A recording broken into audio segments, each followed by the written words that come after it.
మిత్రులారా నమస్కారం. ఇంటి వైద్యం అనే ఈ చక్కని సిరీస్లో మనం ఎన్నో విలువైన విషయాలు తెలుసుకుంటున్నాం. ఈరోజు మరీ ముఖ్యంగా మనం ఒక ప్రధానమైన విషయాన్ని తెలుసుకోబోతున్నాం. ఇదే వాంతులు, వామిటింగ్స్. దీనికి సంబంధించి గృహ చికిత్సలు, అలాగే జాగ్రత్తలు, ఇంకా ఆయుర్వేద దృక్పథం, ఈ మొత్తం సమాచారాన్ని ఈ కార్యక్రమంలో మనం వివరంగా తెలుసుకుందాం.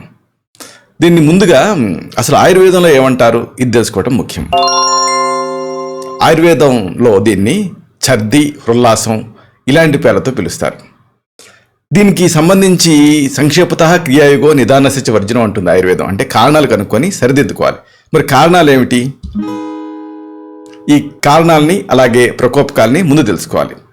చూడండి, ఆమాశయపు కండరాలు సరిగ్గా పనిచేయకపోవటం ఒక ప్రధానమైన కారణం. దీన్ని గ్యాస్ట్రోపారిసిస్ అంటారు. ఇక మైగ్రేన్ కూడా ఒక కారణమే. దీంట్లో కూడా వాంతులు అవుతాయి. ఇక ప్రయాణాలు పడకపోవటం వల్ల కూడా వాంతులు అవుతూ ఉంటాయి. అలాగే ఆల్కహాల్ని ఎక్కువ మోతాదుల్లో తీసుకున్న సందర్భాల్లో కూడా వాంతులు అవుతాయి. అలాగే వర్టిగో అంటే భ్రమ అంటారు, దీంట్లో కూడా వాంతులు అవుతాయి. ఇంకా వైరల్ గ్యాస్ట్రోఎంటరైటిస్, దీన్ని స్టమక్ ఫ్లూ అంటారు, దీంట్లో కూడా వాంతులు అవుతాయి.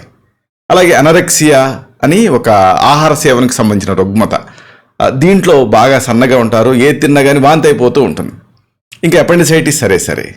అలాగే ఆఖరికి మెదడుకి ఇన్ఫెక్షన్ సోకిన సందర్భాల్లో కూడా వాంతులు అవుతాయి. కిడ్నీ వ్యాధుల్లో కూడా, అందుకే కిడ్నీ స్టోన్స్ ఇలాంటివి ఉన్నప్పుడు చాలా మందిలో వాంతులు అవుతూ ఉంటాయి. ఇక క్రాన్స్ అని ఇన్ఫ్లమేటరీ బౌల్ డిసీజ్, దీంట్లో కూడా వాంతులు అవుతాయి. ఆఖరికి మానసిక సమస్యలు అంటే డిప్రెషన్లో కూడా వాంతులు అవుతాయి. అలాగే షుగర్ బాగా ముందుకెళ్ళిపోయి కంట్రోల్లో లేనప్పుడు అంటే కీటోఎసిడోసిస్ అంటారు, అలాంటి సందర్భాల్లో వాంతులు అవుతాయి. ఇంకా చెవి ఇన్ఫెక్షన్స్లో కూడా వాంతులు అవుతాయి. అందుకే పిల్లలకి చెవిలో ఇన్ఫెక్షన్ ఉన్నప్పుడు వాంతులు అవుతాయి. తల్లిదండ్రులు వాంతుల మీద దృష్టి పెడతారు కానీ చెవి మీద దృష్టి పెట్టరు. ఇక ఆహారం కలుషితమైన సందర్భాల్లో కూడా వాంతులు అవుతాయి. అలాగే గాల్ స్టోన్స్లో కూడా ప్రధానంగా కొంతమందికి వాంతులే ప్రధాన లక్షణం కింద ఉంటాయి. అలాగే యాసిడ్ పైకి పొంగటం అంటే రిఫ్లెక్స్లో వాంతులు అవుతాయి. అలాగే గుండెపోట్లు అవుతాయి.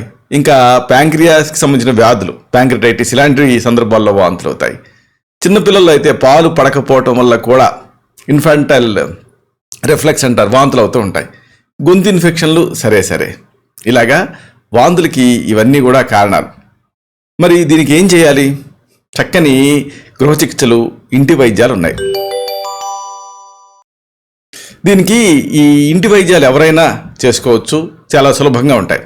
వీటిని వరుసగా తెలుసుకుందాం. మొదటి ఔషధం. దీనికి మీకు కావాల్సిన పదార్థాలు గంధ ఖర్జూరాలు ఒక 1/2 గ్రాము, అలాగే తగినంత తేనె. పద్ధతి చాలా సింపుల్. గంధ ఖర్జూరాలన్నీ అచ్చం అల్లంలాగా కొమ్ముల్లాగా ఉంటాయి. ఆయుర్వేద మూలికల అమ్మే అంగళ్ళ నుంచి తెచ్చుకోవచ్చు. దీన్ని మెత్తగా దంచి దీన్ని పొడి చేసుకోండి. 1/2 గ్రాము పొడిని తగినంత తేనెతో కానీ లేదా నీళ్లతో కానీ రోజుకి 2 నుంచి 3 సార్లు తీసుకుంటూ ఉంటే మంచి ఫలితం ఉంటుంది. ఈ వాంతులలో చాలా చక్కటి రిజల్ట్ కనిపిస్తుంది. ఇక రెండో ఔషధం. దీనికి మీకు కావాల్సింది యాలకుల్లో ఆపరుండే గింజలు ఒక గుప్పెడు, అలాగే నెయ్యి ఒక 10 గ్రాములు, అలాగే తేనె ఒక చెంచా.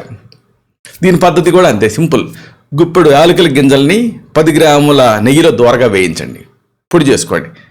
200 మిల్లీగ్రాముల పొడిని అంటే దాదాపు ఒక 1/4 టీ స్పూన్ పొడిని ఒక చెంచాడి తేనెతో కలిపి రోజుకి 3 నుంచి 4 సార్లు తీసుకుంటూ ఉంటే వాంతులు కంట్రోల్లో అవుతాయి. ఇంకా ఇలాంటిది ఇంకొక చక్కని ఔషధం. మీకు కావాల్సింది అల్లం, ఉప్పు, నిమ్మరసం. అల్లం ది బెస్ట్ యాంటీఎమిటిక్ కింద ప్రూవ్ అయింది. మెయిన్గా ప్రయాణాలలో వాంతులు అవుతున్నప్పుడు కానీ లేకపోతే ఇలాంటి అన్ని సందర్భాలలో కూడా సురక్షితమైనటువంటిది అల్లం. మరి ఈ కాంబినేషన్ అంటే అల్లం, ఉప్పు, నిమ్మరసాన్ని ఎలా వాడుకోవాలి? అల్లాన్ని పొట్టు గీరి పొడవాటి ముక్కలుగా కోసి ఉప్పు కలిపిన నిమ్మరసంలో నానబెట్టండి. ఈ ముక్కల్ని మీరు చప్పరిస్తూ ఉంటే వాంతులు కంట్రోల్ అవుతాయి. ఇలాంటిది ఇంకొక సులభమైనటువంటి ఇంటి వైద్యం. దీనికి మీకు కావాల్సింది శొంఠి పొడి ఒక చిటికెడు, నిమ్మరసం 1/2 చెంచా. సింపుల్. చిటికెడు శొంఠి పొడిని 1/2 చెంచా నిమ్మరసంతో కలపండి. దీన్ని కొద్దిగా చప్పరిస్తూ ఉంటే వాంతులు కంట్రోల్ అవుతాయి. మెయిన్గా ప్రయాణంలో అయ్యేటటువంటి వాంతులలో మంచి ఫలితం ఉంటుంది. ఇలాగా ఈ వాంతులకి ఇవన్నీ మంచి గృహ చికిత్సలు. అయితే ఇక్కడ ముఖ్యంగా చెప్పుకోవాల్సింది ఏంటంటే కొన్ని సూచనలు, అంటే ఎలాంటి జాగ్రత్తలు తీసుకోవాలి ఇవి కూడా తెలుసుకోవటం ముఖ్యం.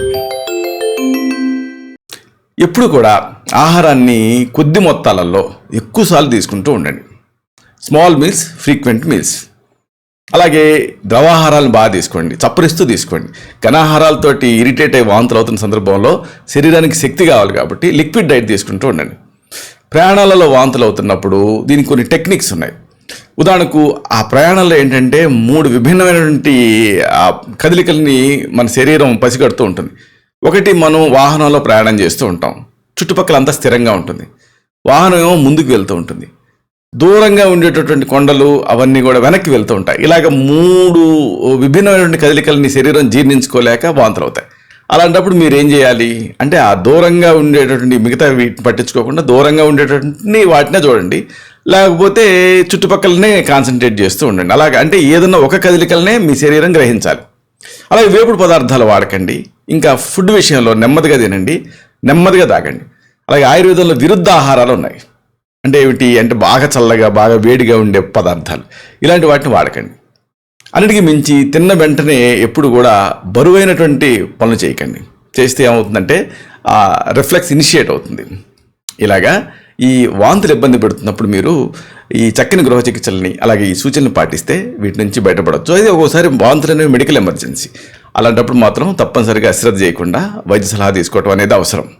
ఇలాంటి మరిన్ని ఆసక్తికరమైన విషయాల్ని తిరిగి ఇదే కార్యక్రమాల పరంపరలో మనం కలుసుకున్నప్పుడు సవివరంగా, సహేతుకంగా, సమగ్రంగా తెలుసుకుందాం. అలాగే ఇలాంటి మరిన్ని ఇన్ఫర్మేటివ్ వీడియోల కోసం ఈ ఛానల్ని సబ్స్క్రైబ్ చేసుకోండి. శతం జీవ శరదో వర్ధమానః, శతం హేమంతాన్ శతం వసంతాన్. 100 శరత్తులు, 100 హేమంతాలు, 100 వసంతాలు వర్ధిల్లుతూ జీవించండి.